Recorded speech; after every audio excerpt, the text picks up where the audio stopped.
فكلي واشربي وقري عينا فإما ترين من البشر أحدا فقولي إني نذرت للرحمن صوما. Hey everyone, Assalamu alaikum. Welcome to Islamic Mary podcast. So in the last episode, we talked about the idea of Zakariyya's call. And in his call, he talks about his vulnerability. He speaks about his innards being weak, his bones. And he also speaks about how age has reached him and is now apparent on his outside with his white hair. Today, we're going to speak about his actual call. What is he asking for? In his request, he's asking for a child that's going to appear afterwards and going to inherit his spiritual legacy. As we continue, he says, I fear what my kinsmen will do when I'm gone, for my wife is barren. So grant me a successor, a gift from you, to be my heir, and the heir of the family of Jacob. Lord, make me well-pleasing to you.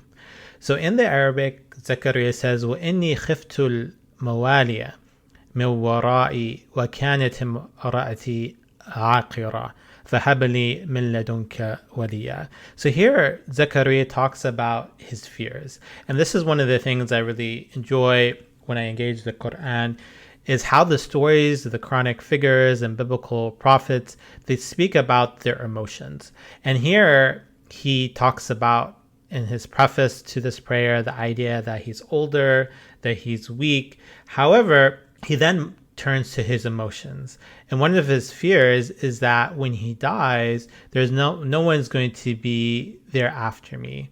And this is important because when I speak about marriage and sexuality in Islam, and I actually teach a first-year seminar course on the topic, I ask students about marriage. I ask them, what do you think? What words, what ideas emerge in your mind? And many of them talk about the idea of unity and loyalty and commitment, but no one really says progeny or children. And this is something I've done actually cross-culturally with students in Malaysia and Jordan.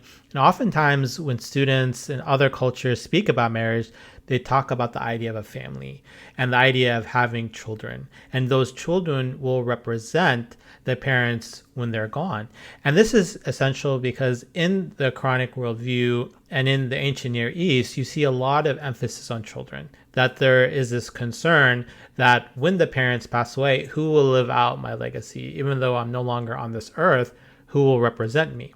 So here, Zechariah is expressing that concern and that fear, that he says that who will be after me, after I'm gone, who will represent me? And my wife is barren. My wife is unable to give children. She's older. فَهَبْ لِي مِن لَدُنْكَ وَلِيًّا. So grant me among your grace and hear. And this is also essential in the Quranic language because this word wahaba or hab, the imperative, is meaning grant and is granting. And this is connected to the name of God, Al-Wahhab, the bestower, the one who grants, and is connected to other verses in the Quran and other biblical and Quranic figures who actually use this word. So for instance, you see that Ibrahim, he says, Inni dhahibun ila rabbi sayahdin fahabli min as-salihin. So Ibrahim, before he goes to the attempted sacrifice, he says, similar to Zechariah, that I'm getting old, right? Inni dhahibun, that I might go soon. I see my age. I see that I'm no longer going to be in this earth. And if I'm going to die, let me have someone to represent me. So he says, habli min as-salihin. So grant me someone who is righteous. So this word in Arabic has this connotation of bestow and a gift, and is often connected to the idea of having children. Now, another word that's fascinating is the idea of inheritance. And in the next verse, Zechariah says, yarithuni wa yarithu min ali Yaqub waj'alhu rabbi radiya. And here, Zechariah, he says, to be my heir and the heir of the family of Jacob. Lord, make him well-pleasing to you. The word in Arabic that's used is irth or waratha, and literally that means inheritance. And often in the Quranic and Hadith literature, you see this usage of this word meaning actual inheritance, physical, material inheritance. So if someone is going to inherit from their parents, they would actually get some money or some financial compensation. But here, the commentators debate and they discuss, and they say that, in fact, he's not speaking about a monetary legacy. Rather, he's speaking about a spiritual inheritance. And he wants someone to be righteous after him, a prophet like him, and also to continue the family of Jacob, of Yaqub, and that's someone who will be pleasing to God. So this is the idea of rida, or the idea of contentment, that God is content with the believers. So he doesn't want just any child. He doesn't want just anyone to represent him. He doesn't want even a wealthy son or someone who's going to be successful in their career or in their business, but he wants someone that will represent his prophetic legacy and genealogy. We also see that this prayer is connected to other ones. So last time we spoke about the famous story of Yunus, of Jonah, where he's in the belly of the whale. And in that chapter of Surat Anbiya, or that of the prophets, we see that Jonah makes this impassionate plea, La ilaha illa ant, subhanak inni kuntu min al-zalimin. God, there is no God but you. Praise be upon you. Verily, I am the wrongdoers. Now, in that same section of Surah Anbiya of the prophets, we also see that the Quran talks about Zakariyya. So that's a remarkable and very interesting passage of 4 different prophets who are all making a similar call, and they're all asking God in a state of agony and anguish. And after speaking about Jonah and Yunus, the Quran turns to that of Zakariyya. And the verse says, وَزَكَرِيَّا إِذْ نَادَى رَبَّهُ رَبِّ لَا تَذَرْنِي فَرْدًا وَأَنْتَ خَيْرُ الْوَارِثِينَ. So here we see that Zechariah also makes a call. And once again, as we remember, the idea of nada. So this call is used for the call of prayer. It's also when someone is far away, you would do this nada. But we discussed last time that he's doing a nida khafiya, or a quiet call. He doesn't want people to know, right? He wants to keep this a secret. He doesn't want to speak openly about his vulnerability. So here in this verse 29:89, Zechariah, he calls out to his Lord and he says, Lord, do not leave me childless. Do not leave me alone, right? Don't leave me as an individual. وَأَنْتَ خَيْرُ الْوَارِثِينَ, and you are the best of successors. And here, once again, the idea of inheritance is used, that he wants someone to inherit his legacy. And that legacy is not necessarily that of finance or monetarily, but he wants someone to represent his spiritual and prophetic legacy as well. Now, when I was researching this verse and studying Surat Maryam in general, I got an opportunity to read different works. So one of them is Mary in the Quran by Mona Tatari and Klaus von Soch. And in their book, they actually speak about Zakariyya's call because it will be connected later with that of Maryam's. And they mentioned in this section, and this is actually a paragraph from my forthcoming article on chronic vulnerability, and I draw a lot from the book Mary in the Quran. They say that Zakariyya's Quranic call is moving and an impassioned plea to God, which contrasts with the Bible, where his plight is described in a matter-of-fact manner. The biblical Zechariah plays a role in the prefiguration of Jesus, but in the Quran, his role is connected to his own struggles of wanting to be a father and continue the progeny of the children of Israel. In the Bible, Zechariah is interrupted by an angel in the middle of performing his temple rites and is correspondingly startled, while in the Quran, he engages in a direct dialogue and conversation with God and is given a subsequent sign. The prayer's answer leads to the Quran, Lord, how can I have a son when my wife is barren and I am old and frail? Even though Zechariah has asked for a son, he's still astonished at how God has responded to him and how he will fulfill his prayer. Zechariah asks how such a miraculous feat could happen when he is old and his wife is barren. the divine voice will eventually respond and say, "This is what your Lord has said is easy for me. I created you though you are nothing." This direct communication underlies the intimacy and intensity of this relationship with God.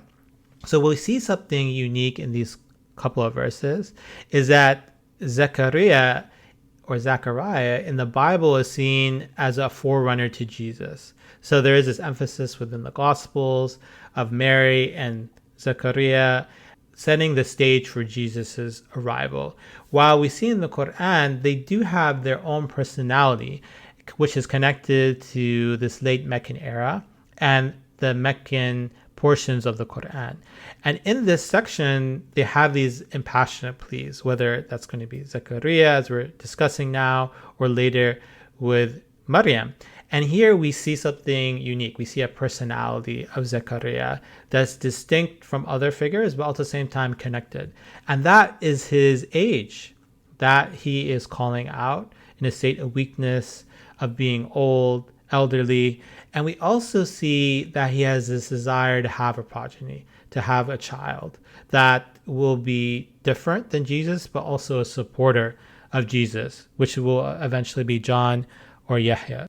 We also see the idea of intimacy, which is developed within the Quran and within Quranic and biblical figures, where Zechariah talks about his relationship to God. So he says in this call, "God, I have never, every time I go to you, you always respond, that I don't have to have this idea of despondency, of being in despair. We have this special relationship."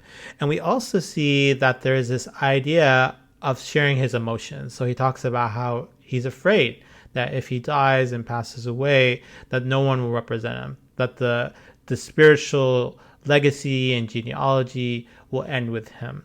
So we see this unique idea of intimacy, which Surat and Maryam will develop. Later, Maryam will talk about her own pain, her own struggles, even ask to be forgotten and to die and pass away. And many of these figures are speaking about their hopes and their dreams and fears alone, whether that be with Yunus in the well, where no one is around to hear, whether it's Zechariah, who has this nida and khafiya, with this quiet call, or with that of Maryam, where she's alone in the desert with this palm tree, and she's asking for God help and support. So we see a lot of these figures have this unique relationship with God, and this unique relationship is stressed because they have this independent relationship, which is represented in the fact that they're alone, that they're by themselves. And when they're alone and by themselves, then their inner thoughts, emotions, and feelings come out, and then they feel comfortable speaking directly to God. So to conclude, we see in this section the idea of inheritance. So Zechariah, after he talks about his special relationship with God, how he speaks about his weakness, how he's becoming old, his hair is white, he talks about having a child. And he makes this direct call to God to have a child, and he gives a reason why. He doesn't just say, "I want a child," but "I want a child to represent me, to inherit my spirituality, my prophecy." And we also see that in this call, he doesn't want to be left alone. That progeny is very important for him, which is connected to the idea of legacy. We also see that these verses develop the idea of intimacy, that there is this intimate connection between God and the Quranic and biblical figures. And these figures develop this intimacy through these calls that they make alone by themselves when no one is listening. And this could influence the idea of sincerity, that if you make a call or a prayer in front of other people, then people may question your intention. But if you're alone and by yourself, then that call really represents your true relationship. And we see how this will later contrast and complement that of Maryam, that Maryam does not ask for a child. So here we see Zechariah in the initial part of Surah Maryam directly asking God for a child and explaining the reason why. When Maryam, an angel will appear to her and tell her that you're going to have a child. And she asks, how could this be? And then the angel responds that this is God's will and this is something that will occur. And then she accepts the fate and then later has the child. So we see something that's different here between Zakariyya and that of Maryam, but we also see something that's similar, that in their moments of despair, they both call to God when they're alone and by themselves, and they speak about their darkest fears and concerns, whether that's Zakariyya passing away and not having anyone to represent him on this earth, or that Maryam, which she wishes she would have forgotten, that she doesn't want to go through the difficulty of labor, and she doesn't want to face her people holding a child which they think was born out of wedlock.